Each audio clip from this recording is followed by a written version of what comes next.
Po bang plano ang ating Pangulo na pakiusapan po sila? Kayo po, wala po ba kayong plano bilang Pangulo ng ating bansa para pakiusapan mo sila na huwag nang ituloy yung impeachment dahil baka abala nga naman po sa trabaho ng ating gobyerno at syempre sa buhay at pamumuhay ng ating mga kababayan? The Senate has no choice. The House has no choice. They have to do this now. Once the impeachment complaint was filed, tumakbo na ang proseso. Sir, may nagsampa na po ng impeachment complaint against Vice President Leni Robredo. I won't allow. Do you think, sir, may basehan po para ma-impeach nga po siya? What are your thoughts po? Look, we just had an election. Guys, lay off. Stop it. Can do other things, but do not tinker with the structure of government. I will not countenance it. Elected yung tao. So, why do you have to sit just because it keeps on harping on me? Yeah, this is democracy. It's freedom of speech. Wala naman, there are no overt acts committed. Kakatapos lang ng eleksyon, okay mo, sirayan. Marinig ng Pilipino ito para hindi ninyo kakalimutan kasi baka akala nyo invento ito.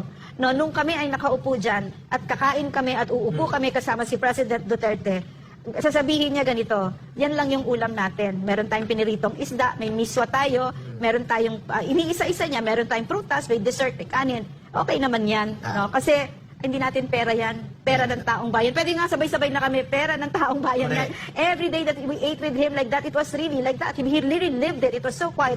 And let me tell you the difference. When I went back to Malacanang, under this president, I was so shocked at what I saw. There was a buffet spread with steak and lobsters in the middle of the day. And I heard that this is an everyday thing. People's money. So this is what we mean, no? Kailangan hindi tayo papayag sa ganito. Kailangan meron tayong isang gobyerno na nahihiya sa taong bayan. Na maliwanag sa kanila. Katulad ng sinabi ni Eric, hindi ninyo pera yan, Martin Romualdez, pera ng taong bayan yan. Pinatawag niya ako sa Malacanang. Alam mo ba kung ano pinakain niya sa akin? Isang okra, isang sitaw, at isang talong. Gulay at merong isda. Tapos, meron kaming sabaw na may malunggay. Sabi niya, ayaw niya na kumakain ng steak sa Malacanang dahil masyadong mahal. Sinabi niya sa akin yan. Totoo yan. Ayaw niya. Sabi niya, pasensya ka na, ayaw namin gumastos ng malaki. Dahil, alam mo naman, syempre, nakakahiya. Kumakain tayo na masarap, marami naghihirap. So, nung mula nun, sabi ko, ibang klase, saka ayaw niya magpatawag na presidente siya, mayor lang ako. Syempre, nadagdagan yung respeto mo. Saka nakilala ko Nung nasa Leyte kami, nasa Tacloban kami, walang dumadating po na tulong. Ang unang dumating na tulong ay galing kay Senator Tolentino ng MMDA. Nasa Leyte kami, nasa Tacloban kami, walang dumadating po na tulong. Ang unang dumating na tulong ay galing kay Senator Tolentino. Kaya noong November 8, 2013, si Mayor Duterte, isa siya na nauna na pumunta sa Tacloban at nagtabang sa atin. Yun ang malasakit. President Rodrigo Duterte nga after 2 days naa na siya, nagdala siya kay siya pod igkasi nga taga Leyte. So siya ang una nga nitabang sa ato, nagdala og mga doctors og mga relief goods. Third day ng Yolanda, nandito ka, walang mintis yung tulong niyo. Sa totoo lang po, kung hindi po sa tulong ninyo, hindi kami makabangon dito. Sa Tacloban kami, walang dumadating po na tulong. Ang unang dumating na tulong ay galing kay Senator Tolentino. He is the first government official to come to Leyte, bringing relief goods and other medical assistance during the typhoon of Yolanda. Hindi makakalimutan niya ng mga Taclobano, ng mga waray, na talagang doon pa, hindi pa naman sa presidente, hindi naman sa kailangan pumunta doon. Mayor siya ng Davao. Pero pupunta siya ron siya mismo at ang dami niyang dalang mga doktor, marami siyang dalang relief goods at nakiramay naman siya doon sa mga natin misala doon sa Yolanda. At hanggang ngayon hindi namin makalimutan yun at panayang pasalamat pa rin ng mga waray, ng mga Taclobanon sa kanya, sa kanyang tulong at sa kanyang malasakit na ipinakita. That we're going to have to deal with. So, anong gagawin natin? Sabi nila ako daw pinaka-unpopular sa international press. Wala akong pakialam. Inyo. May problema ako sa bayan ko. Tignan nyo mga idol, oh. Ginagawa ba ni BBM to mga idol yung ginagawa ni Pangulong Rodrigo Duterte na kapag may mga tinamaan ng mga sundalo o mamatay na sundalo ay talagang binibisita niya mga idol. Ito yung mga tinamaan po mga idol doon sa Marawi. Talagang dinalaw po niya mga idol. Nakikita nyo po ba si BBM na dumadalaw sa mga pulis na napatay o nasugatan? Hindi mga idol.